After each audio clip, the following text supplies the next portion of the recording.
The topics and opinions expressed in the following show are solely those of the hosts and their guests and not those of W4CY Radio, its employees, or affiliates. We make no recommendations or endorsements for radio show programs, services, or products mentioned on air or on our web. No liability, explicit or implied, shall be extended to W4CY Radio or its employees or affiliates. Any questions or comments should be directed to those show hosts. Thank you for choosing W4CY Radio. Welcome to Entrepreneurs Ascending. This isn't just a podcast. This is a call to action for all entrepreneurs who are tired of seeing their businesses and communities suffer while big business continues to grow by the billions. We challenge you to apply the content of our time together to create businesses that your clients can't resist, your employees love to work for, and your communities can depend on. Now is the time for Entrepreneurs Ascending. Yes, now is a time for Entrepreneurs Ascending. And we are so happy to have Cortez of Cortez Hustle Show here with us. And he's been educating entrepreneurs, or really even people who maybe might be aspiring to entrepreneurs, for years now. And he's really big on education, but generational wealth and how to build your presence and digital marketing. So we're really happy to have him here. Thank you so much for being here with us today, Cortez. Thank you so much, Matt, for having me. It's always a pleasure to chat with you, my friend. Absolutely. I love our conversations, man. So today we're going to have, like we always do, we have it, excuse me, broken up into two parts. The first part is really about the urgency for generational wealth, why this is kind of misunderstood and sometimes even kind of put in a negative context, and why it's really important for everyone to consider, especially if you've never really thought about it before. And then we're going to get into small business digital marketing and why that is also critically important and urgent for you to perhaps shift some perspectives on if you're not doing anything with it already. And if you are already doing something with it, it might be a good refresher, maybe a good pat on the back as we dig into that. So let's dig in. Here, the first part is like, we really need to stop just kind of ignoring this idea of generational wealth. Mm-hmm. And I see this a lot with people from all sorts of backgrounds, but it's kind of like, well, my kids need to pull themselves up by the bootstrap, just like I did. Or I've even heard people, I'm not going to leave my kids anything. That's not necessarily bad. I think to teach them how to kind of fend for themselves to a degree, but I think maybe we need to kind of pull that apart a little bit. So, Cortez, how would you define generational wealth? For me, Matt, it is a simple premise of not having the next generation to have to start over. And you and I both know it's not just about money, right? It could be the wealth of knowledge that you're going to pass down to the next generation. It could be the wealth of relationships and partnerships that one has built over time, introducing your children to the right people that can help them take the next generation forward. So it's all about making sure that the next generation doesn't have to start from scratch. Life is not a sprint, it's a marathon. And when you have the wrong perspective, you literally will pass the baton to the next generation. And instead of them picking up where you left off, you're basically telling them, no, you go all the way back to the starting line and you start from there and build from the ground up. And that is no way to build a family. That is no way to build a community. And quite frankly, it's causing a lot of suffrage for us as a country because of a lack of focus on the necessary tools and resources to build generational wealth. That's insightful. And you brought up like relationships and partnerships and some of the things that people don't really realize. What about the idea of like location? Do you think that even maybe getting your kids to a better location, or a location of more opportunities, or maybe even a different set of folks with a different mindset around you can make all the difference in the world? Absolutely. We are who we are, Matt, based on three things primarily: the content that we consume, the people that we hang around, and the places that we go. And just that, if you did nothing else from a generational wealth perspective, but you busted your hump and got your children a chance to experience different parts of the world that you've never seen, that is building up on the legacy of your family. If Mm. you get them Mhm. to meet maybe their first millionaire, no one else in the family has had a conversation with a millionaire, that is building upon the legacy that you're leaving. Now, obviously, you want to do as much of that as you possibly can, but environment has a lot to do with mindset, and mindset is everything. Your Mm. ability to Mhm. believe in yourself has a lot to do with the environment in which you live, the things that you are exposed to. So it's critically important to, I like to encourage, especially parents, to invest in experiences over things, because that is what shapes us as individuals. And maybe you as a parent don't get to a place where you can pass down thousands or hundreds of thousands or millions of dollars to your children, but maybe you're just the spark to that flame by what you expose your child to. And it is Mm. they that build the actual financial empire that changes the dynamic in your family. But that does not mean that your impact was any less valuable. Whew, that's good. You know, when you were talking there, something popped up into my mind, and so I'll put it out there, and I'll get your response. So when you were talking, I was like, I, a question came to mind. Like, so if if you believe, as you're hearing this stuff, or if you know somebody who's like this, if you believe, well, I did well enough, I'm okay, even though I grew up here, or even though I went through this, and they'll be fine too. I think that's when you have to ask yourself, oh my Yeah. gosh, like, am I really that so close-minded not to think that maybe they can have even better life, or maybe they won't turn out the same as me? You know, maybe they won't, or maybe this isn't even good enough. Like, maybe there could be more. So I love that idea of like experiences and going out there and seeing other things, because that's how perspectives change, and that's Yeah. how your world changes. So yeah, what do you think about like asking yourself kind of that question if you find yourself kind of having those thoughts? I think it is deep, because there's good, better, best at everything.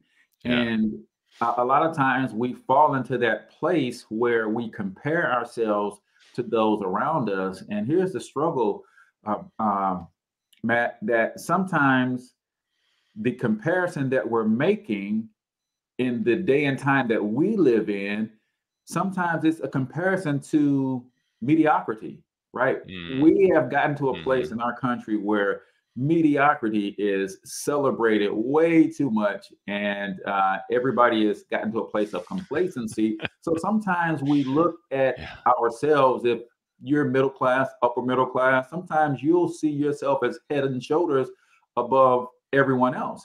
Mhm. And that's fine if everyone else is at least average. But if you're head and shoulders below above people who are below average, what does that make you? It just makes you Mhm. average, right? So I think having the right perspective. I remember listening to um, Dr. George Frazier. I had him interviewed on my show, and he talked Mm. about the power of education, right?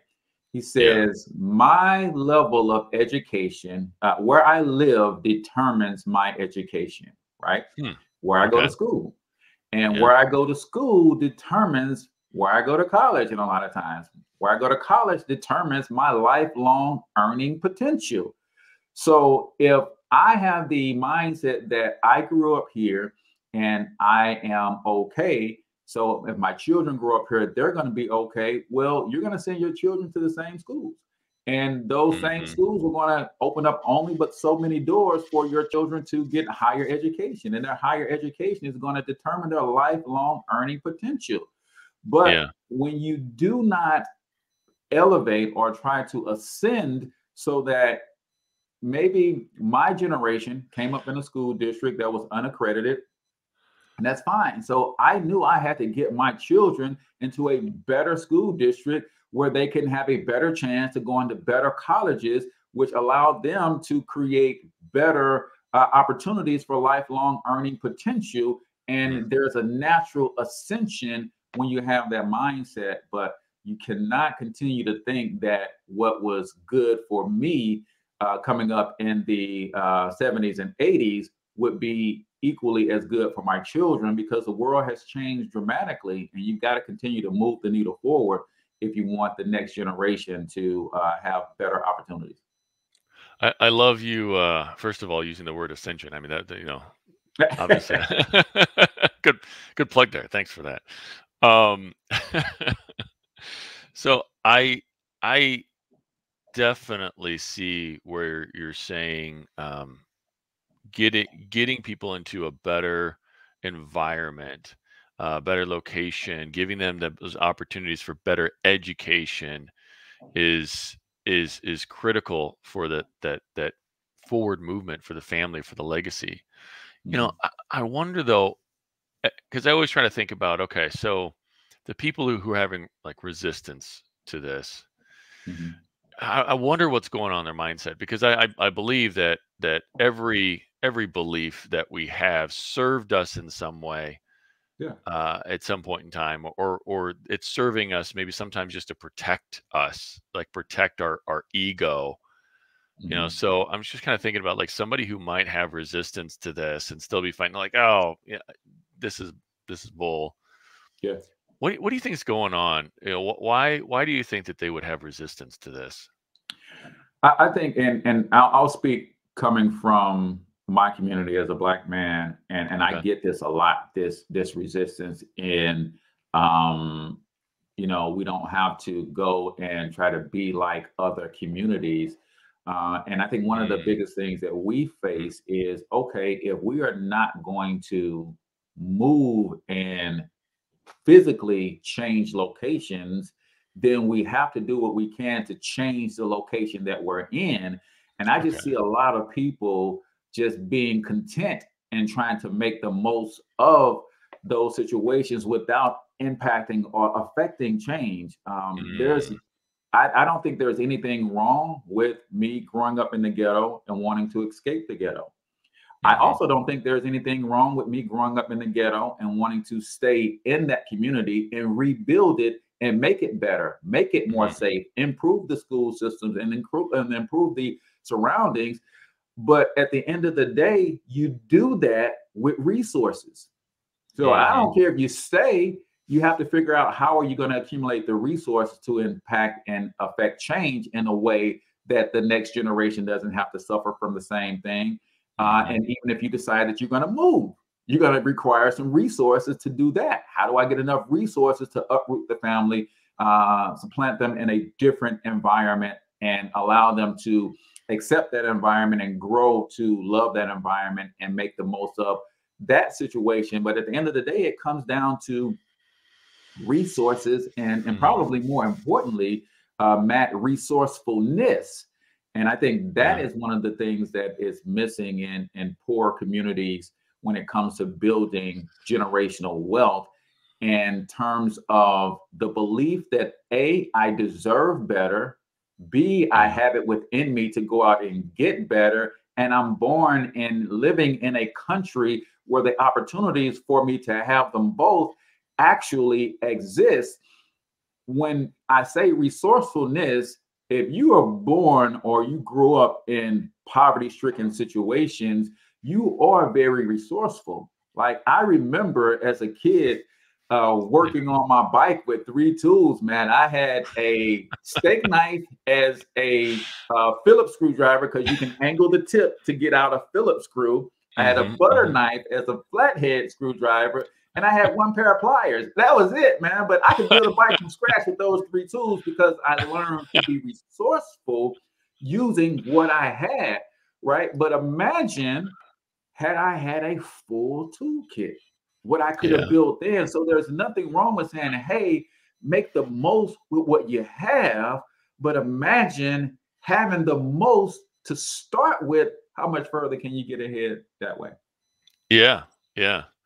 Well, I think that that's a great example too, because yeah, you had the simple tools and you could get by, but yeah, you could probably have done it a lot faster, Hmm. right? And Yeah. I mean, you think about it too, like how tight, were those screws Yeah. Right. and how dangerous maybe. How many times did you have to repair a bike because something wasn't tight enough because of the poor Because tools the that you were tools that using I had for in that hand. job? Yeah. Man, that's I think that's deep if you really kind of carry that all the way through. You know, this is a topic that I think that a lot of minorities struggle with, because I think from our conversations and from conversations with other folks in the minority communities, um, it sometimes they struggle with people telling them that they should be content with what they've got, that they Hmm. should be happy enough with where they are, and that their community is kind of like more important than maybe even their own well-being. Yeah. Um, is, it- is that something that holds people back? Absolutely, man. Yeah. I think there is a sense coming up as a Christian in the Black church. There is a sense and a belief that there is humility in poverty, right? Mm, There's a sense and a yeah. belief that to gain wealth or financial stability, even or success in material things, means that you're automatically going to lose yourself, right? Mm, And that mhm. does really hold people back. Another thing on a deeper level, I coined a term called Blackophobia. Okay, tell And me if more you about know that. acrophobia, that is the fear of heights, right? If you Mhm. are afraid of heights, that's acrophobia. Well, Black people have something called Blackophobia, where we have an innate fear of ascending to new heights. And Hmm. what that means is, Matt, there was a time in our history where success could literally get us killed, right? Okay. So, as a result of that, we suffer more from self sabotage than I think any group of people on the planet, Mm, because we go so far in the back of our minds. It is the dominant society is only going to let you have so much success before they burn you down like a Tulsa, Oklahoma, and that kind of stuff. oof. So that's a real thing for us to say, hey, we're going to get so far, and if we get too far too fast, it's going to end up uh, uh, uh, coming after us, or are they going to tear it down anyway? So we get this why bother Mm, mentality. And that is a real thing for a lot of us. So if success means that I'm going to get so high and then they're going to tear us down, then why go through all the effort to be successful? Why go through all the effort to build wealth when we had the black banks that were torn down and that kind of stuff? So that's another deeper component to our struggles with not just financial success, but success in any arena. Is if I'm climbing the corporate ladder, in the back of my mind, I have to wrestle with you're only going to be able to get mm, but so far. And if you do end up becoming the head of the company, they're going to find a way to tear you down. So is it worth me even going through the effort to get there? So I think that's a huge part of it.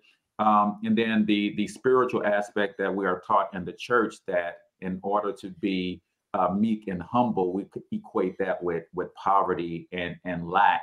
And those two things are deeply, deeply, deeply embedded within our DNA, Matt. And so those are some of the things that we have to fight to overcome. And it takes courage to do it. And that's why I fight the fight that I fight, is to yeah. help empower people and help to encourage them to take the courage to move to the next steps. And let's see where the chips fall where they may, but don't not do anything because you're anticipating some evils, or you're anticipating some hurts. I'm going to build $1 billion business, and then if they want to tear me down, I'll figure out how I'm going to fight from that point. Well, I mean, with $1 billion, you have a lot more resources to fight with too. So Right. that Exactly. helps. That helps. Exactly. Again, resources are important. But Yeah. Cortez, I really appreciate you kind of, I mean, bearing your soul here a little bit Yeah. for folks. Is so often I'll hear people say, well, why don't they just do this, or why don't they just do that, or coming at it kind of from different perspectives. But I always find that's important, and I know that my perspective is just from my life experiences, Mhm. and those experiences that you're sharing, that people deal with, that they hear people saying, even in the churches that they go to, and so deeply in the faith of like, well, money's evil, and Mhm. poverty is what you should seek, and really just having that kind of beaten into people's heads, or just that deep program, because one thing that people I don't think realize, and I don't think I can say it enough. I probably say it almost every episode, but what you witness and experience up to about age 7 really becomes your reality. Now, some people, a smaller few, have a different temperament, and they'll use some of that stuff as a fire for competition, or I'm not going to do it this way because, I mean, that maybe genetics, or maybe there was some sort of experience that taught them that they're not going to live like everybody else. But Yeah. I think it's important to consider the larger percentage of the population, and how do we equip them. So as we're talking about this, it seems like really that mindset component, what are you feeding into your kids' heads is just as important as maybe the money that you give them for that generational wealth. Is that fair to say? Extremely fair to say, Matt. It is critically important that they are equipped with self-confidence. It is critically important that they are equipped with critical thinking skills, problem-solving skills. I've always told my children, and I have 5 sons, by the way.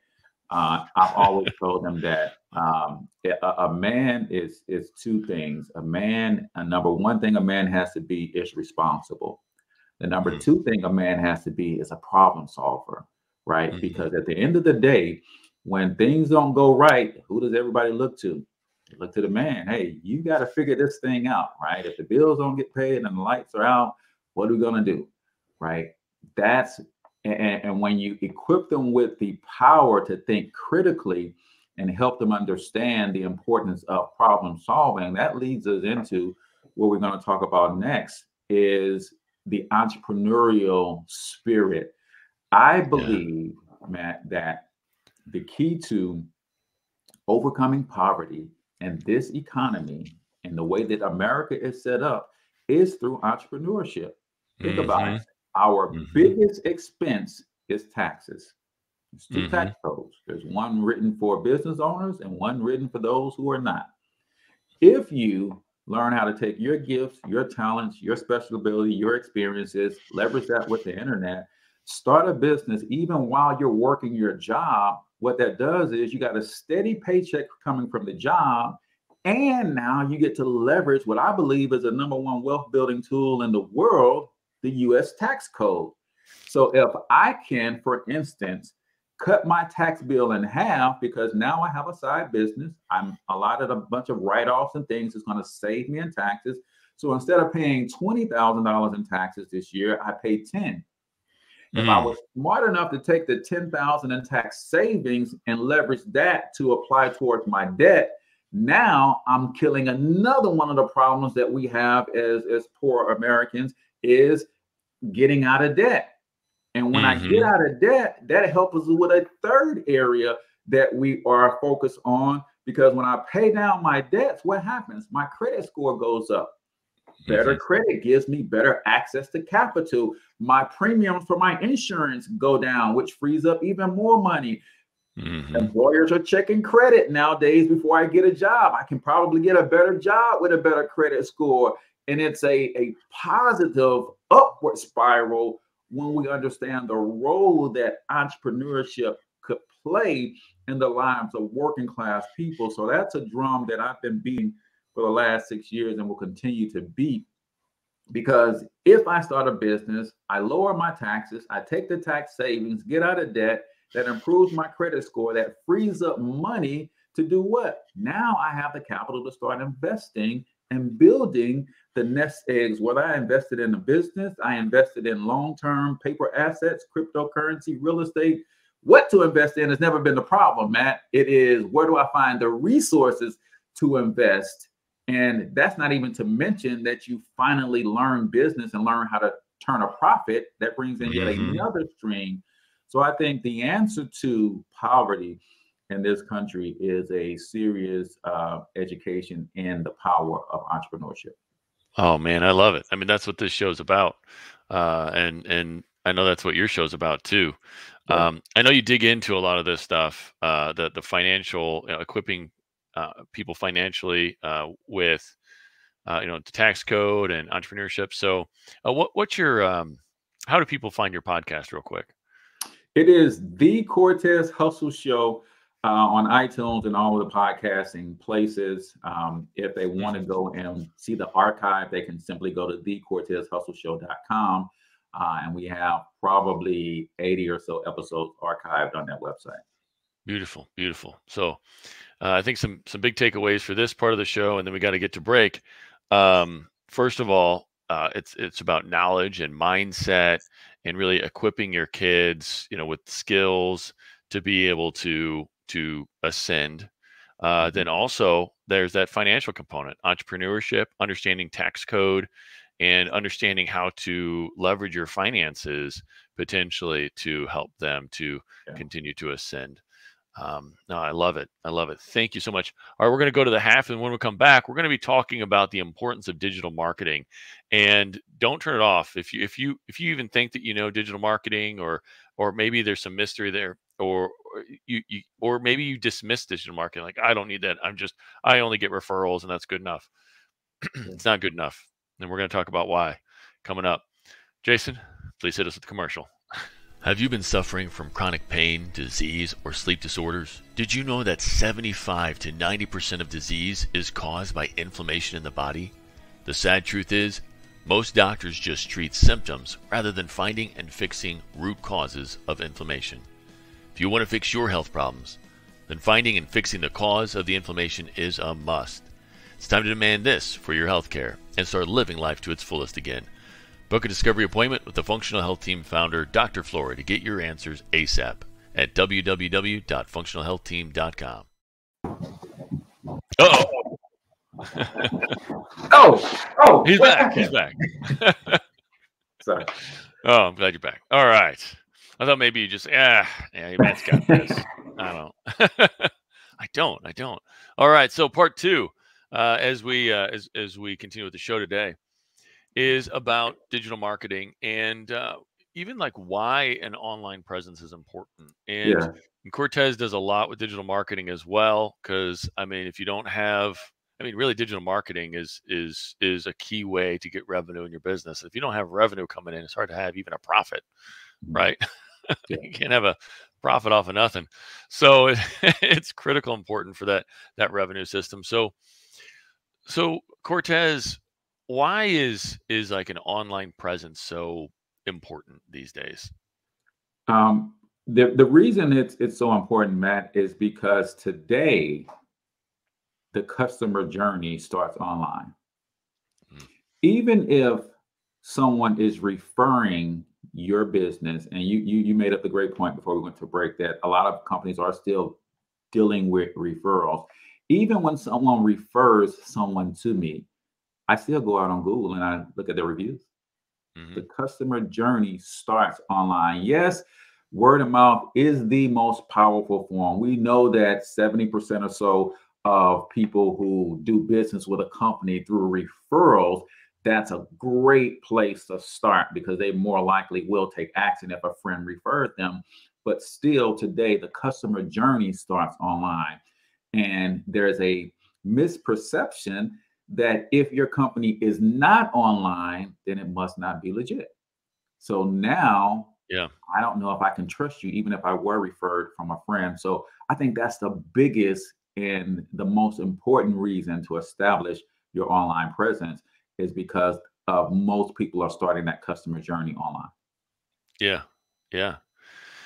And I think the idea of even social media and how people kind of like don't have anything on their Facebook page, or like Mhm. you might have a website, but sometimes it's hard to tell if a business is still like even active with the website. So Yeah. oftentimes I'll go and look at their social media pages, Mhm. Instagram or Facebook, or are they doing anything on LinkedIn, or just kind of see Yeah. if like they're still active, or if I want to see like pictures of what's going on, or their Google My Mhm. Business, or look at the Yeah. reviews.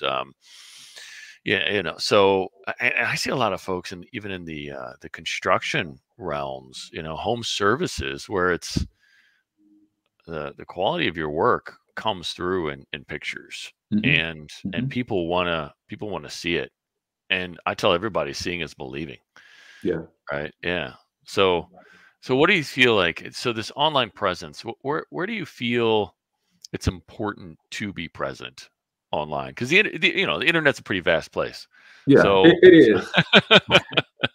It is. And I would say, and to your point with social media and those sorts of things, um, not only is it important to be there, but we have so much of an ability to tell our story mm, on the internet. And I'm not a big fan of reality TV, Matt. But what mhm, reality TV has done to America, it makes people want to get behind the scenes. So people mhm, literally want to know the people behind the brand. And you mhm, can do that on social and control your own narrative. So I would say the primary place that people need to be, and so many entrepreneurs are missing this, Google My Business. mm, It is the mhm, primary place that people need to be. And then I would say, secondarily, of course, this is after your website, right? You got your website, you got your Google My Business presence optimized, and then you would pick the social media platform that allows you to be the most consistent, that allows you to communicate in the most effective form of communication for you mhm, and allows you to have the most fun, because when you're having fun, it's easy to be consistent. So, for instance, mm, my primary method of communication is via video. So mhm, I dominate on platforms where video is well received. I don't dominate on a platform like a Pinterest, because Pinterest is not about video. Man, I couldn't tell a story with a picture to save my life, right? But I do love to interact via video. So I use the platforms where that dominates. Now, if I was a great writer, then that would be a blog. If I like to use my voice and not necessarily want to be on camera, then I would have a podcast, right? mhm, So I would say your website should be highly optimized for your industry, optimized for mobile. Your Google My Business profile and platform should be optimized. And in fact, a lot of entrepreneurs don't know this though, Matt, that you can use your Google My Business platform like a social media platform. You could post daily, you can use scheduled mhm. posts, you can post videos, you can run your specials, you can do all of that on Google My Business. In fact, I think it's 65% of customers base their buying decisions on dealing with a company from the Google My Business platform on how active they are or how recent they've posted on the platform. So Mm. your website, Google My Business, and whichever platform lends itself to your communication strength, you having some fun and being most consistent. I love the fact that you brought in the fun component, Yeah. and that's so true. That's so true. That whatever wherever you have fun, it's a lot easier to be consistent. Yep. That's that's good. That's good. So, what would you recommend? In terms of if you're thinking about like target markets, right? Like, because there's folks who work more directly with consumers, which are, just people who, homeowners or just, the everyday people, right? Versus people who work, B2B, which is, working with the other businesses. So they're trying to market other businesses. Where do you think that people should consider, like, in those two different spaces, or what steps do you think people should take to consider, like, where their target market is and how they're going to kind of create a presence in those spaces? I think, Matt, there's a big misconception that the target audience only lives on a certain platform. When you think about all of these platforms, they have tens of millions of individuals on them, right? So every platform has every target audience on it. It's how you leverage the platform and your messaging that is most important. Now, we know for B2B, LinkedIn is real good, but that does not mean you can't do B2B on Facebook, right? That does not mean you can't do B2B on Instagram. But again, your ability to tell your story, I look at it at two ways. I can either go after my target audience, or I can bring my target audience to me. Now, I like more of the latter. So for instance, if I am in the B2B space, I just launched the Black Biz Success Show because I have the Black Biz Success app, which is a software platform designed for Black entrepreneurs to build out this presence, right? Well, I can try to go find them, or I can bring them to me. Well, I created a show, which is long form content that's drawing them to me with free information, resources, and interviews with top industry leaders in respective spaces that they want to hear from and learn from. So I'm bringing them to me using long form content.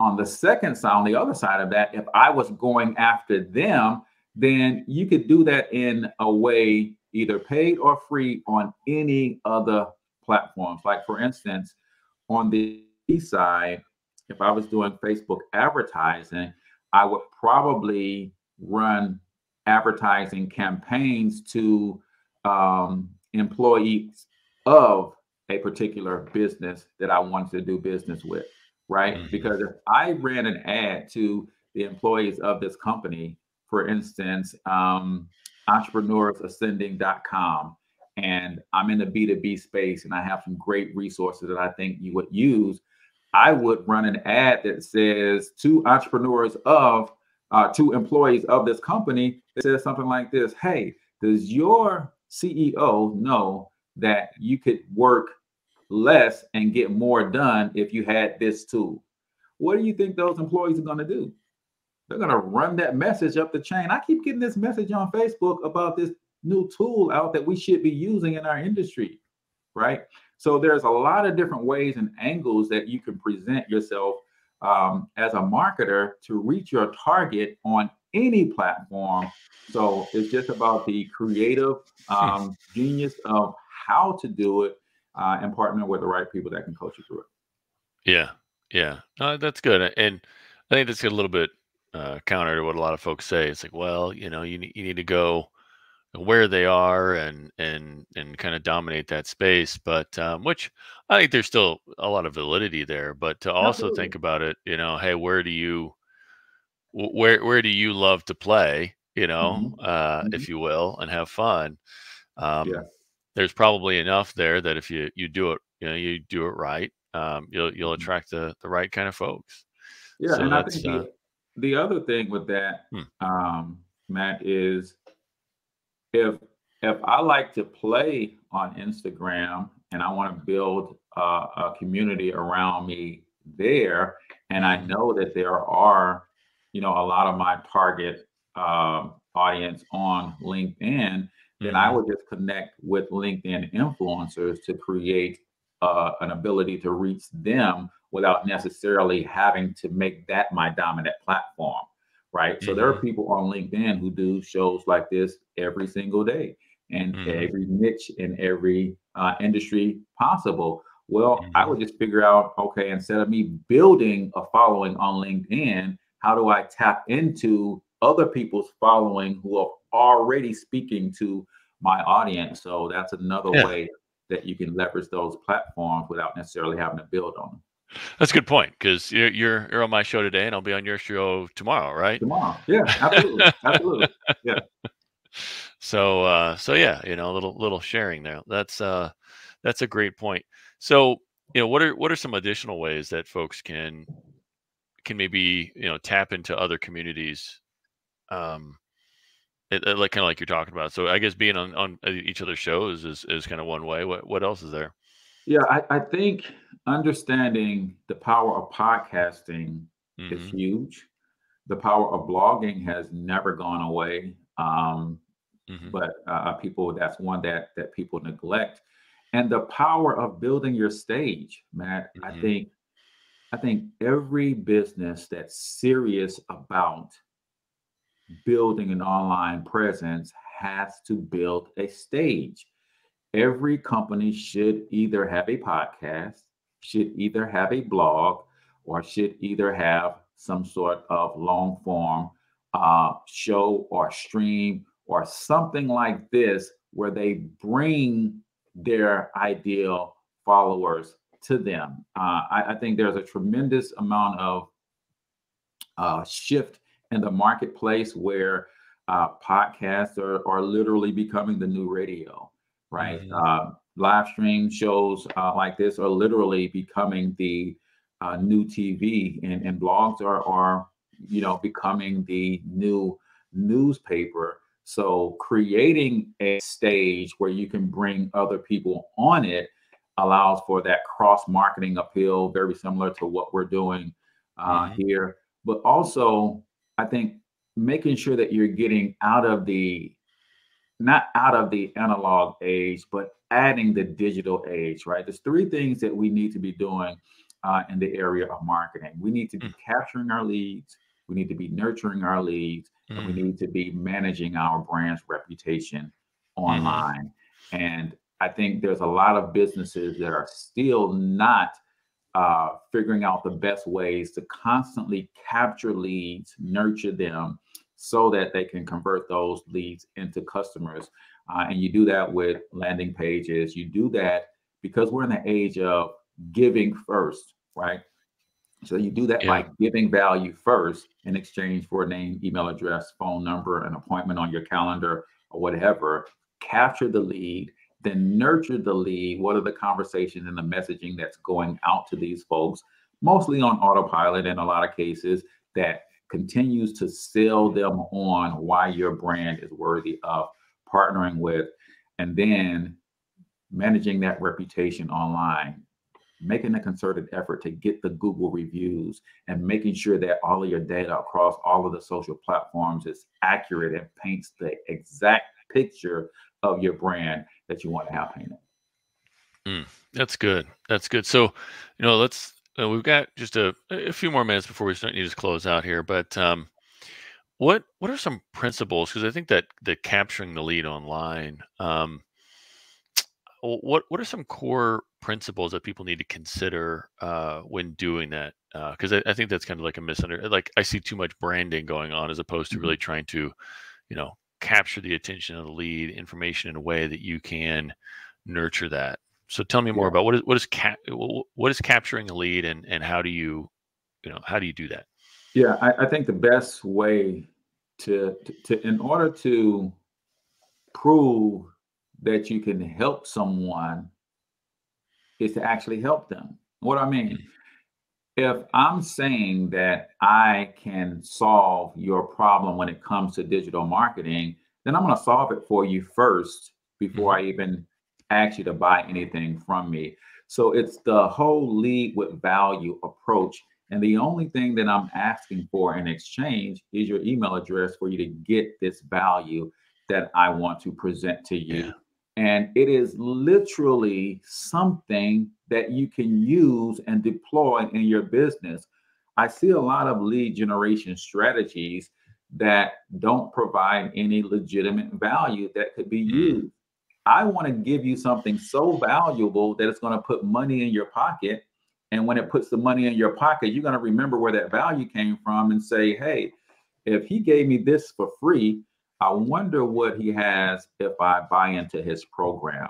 So I think that is understanding your value propositions and be willing to give of something of value for free is how you best capture the lead. But then on the back end, having your automation set up in a way that says, okay, I've given you this for free.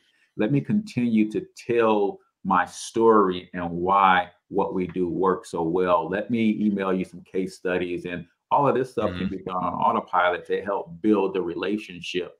And if nothing else, Matt, once I have your name and email address, I can stay top of mind. You may not buy anything from me tomorrow. You may not buy anything from me next week. But if I'm emailing you once or twice a week, when you have a need, then I'm top of mind as to one of the choices that you're going to seek out to solve that problem for you.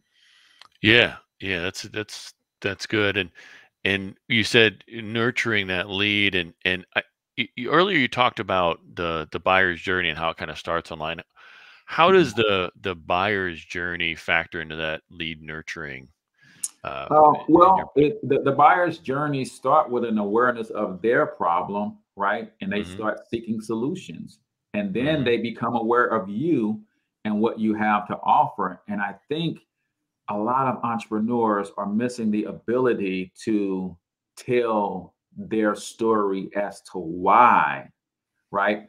I want people to know why I care enough to create a solution for this problem, right? I developed the Black Biz Success app because Black entrepreneurs were constantly saying they cannot afford marketing and branding services, right?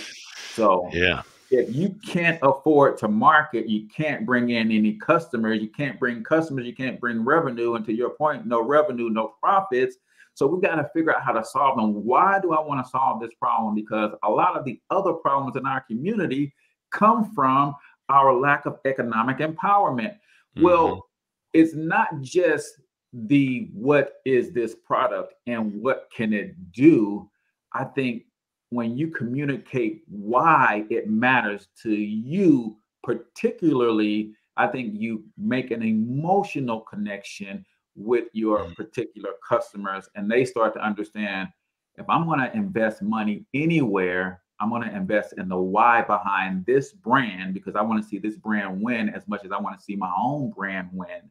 And I think that's critically important in the customer's journey, to make sure you're painting that picture constantly, who you are, what you do, how you do it, how well you do it, but more importantly, why you do it is how you create those lasting bonds for the customers on that journey.